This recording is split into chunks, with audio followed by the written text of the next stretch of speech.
महर्षि में अनुभव ज्ञान से परमाराध्य सद्गुरु महाराज की अमृत वाणी। संत नहीं होते तो मानव को ईश्वर का ज्ञान नहीं होता। संत नहीं होते तो मानव को ईश्वर का ज्ञान नहीं होता। संत नहीं होते तो हमारा जीवन अंधकारमय होता। अगर संत नहीं होते तो हमारा जीवन अंधकारमय होता। ईश्वर का ज्ञान संत के सिवा और कोई देने वाला नहीं। ईश्वर का ज्ञान जो है संत के सिवा और कोई देने वाला। ईश्वर का ज्ञान संत के सिवा और कोई देने वाला नहीं। भक्त ईश्वर के दर्शन के लिए ललायत रहता है। दर्शन के बिना वह विकल रहता है।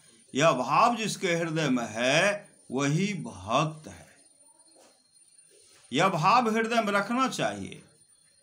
यह संसार मोह का नगर है। मोह कहते हैं अज्ञानता को, और सत्य को सत्य कहकर पकड़े बैठे हो और इसमें शांति चाहते हो, कभी होने को नहीं है।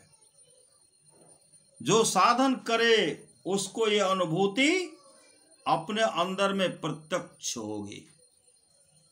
जो साधन करे उसको ये अनुभूति अपने अंदर में प्रत्यक्ष होगी। जो अच्छी तरह कोशिश करे तो अवश्य देखेगा। जो अच्छी तरह कोशिश करे तो अवश्य देखेगा। ये कोई ऊंचे दर्जे की चीजें नहीं है, नीचे की ही है। किंतु मन को पवित्र रखना चाहिए। किंतु मन को पवित्र रखना चाहिए।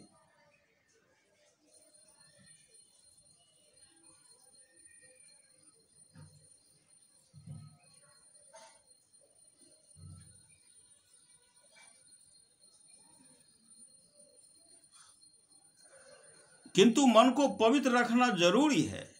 जिसका मन पवित्र नहीं है वह उसे देख नहीं सकते। महल से जमीन का दाम बहुत कम होता है, किंतु महल का आधार जमीन है। बिना जमीन के महल बन नहीं सकता। उसी तरह बिना सत्संग रूपी जमीन के भजन रूपी महल बन नहीं सकता। इसलिए सत्संग की बड़ी जरूरत है। अंतर की गंगा में स्नान करो। अंतर की गंगा में स्नान करो तो शुभ और अशुभ सभी कर्म धुल जाएंगे। श्री सद्गुरु महाराज की जय। अंतर की गंगा में स्नान करो तो शुभ और अशुभ सभी कर्म धुल जाएंगे। आवागमन से छूट जाओगे। आवागमन से छूट जाओगे। जब उस परमात्मा को पाओगे तो कभी दुख में न आओगे। जब उस परमात्मा को पाओगे कभी दुख में नहीं आओगे। दृष्टि साधन यदि आपने एक बार भी झलक देख ली, दृष्टि साधन में यदि आपने एक बार भी झलक देख ली और फिर वह नहीं देख पाते हैं तो उस ओर के लिए आपकी सूरत चलती रहेगी, उठी रहेगी जिस ओर आपने देखा है। वैवाहिक संबंध जिस देश में गड़बड़ होगा वह देश एकदम खराब हो जाएगा। और जहां राज प्रबंध ढीला हुआ वहां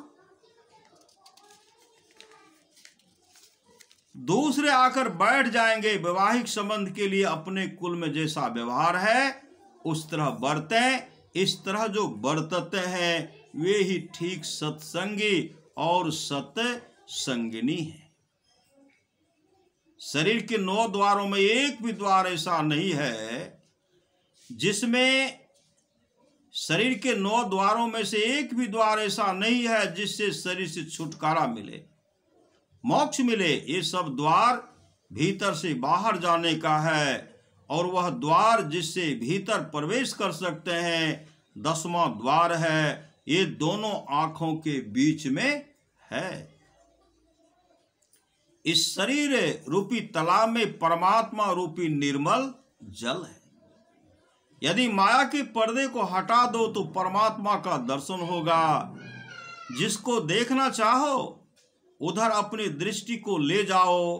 परमात्मा को देखना चाहो तो अपनी दृष्टि अंदर करो।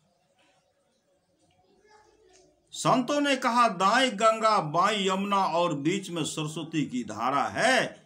इनमें गोता लगाकर देखो कि तुम्हारा मन कितना शुद्ध होता है।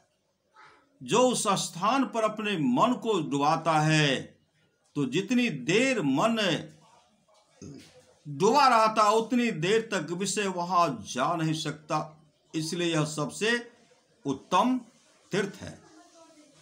जो एक पल भी ठीक से साधन कर सकता है, उसको कुछ न कुछ अवश्य मालूम होगा। लेकिन उसी कुछ में संतुष्ट नहीं हो जाओ।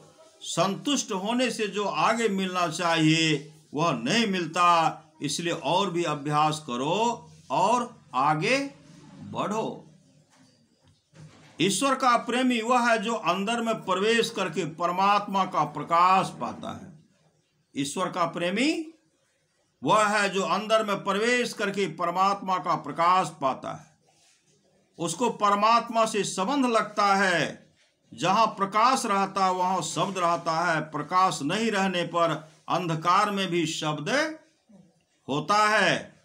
अंतर जगत में जो कोई सुनने लगता है वह अंधकार में भी और प्रकाश में भी शब्द सुनता है। श्री सद्गुरु महाराज की जय।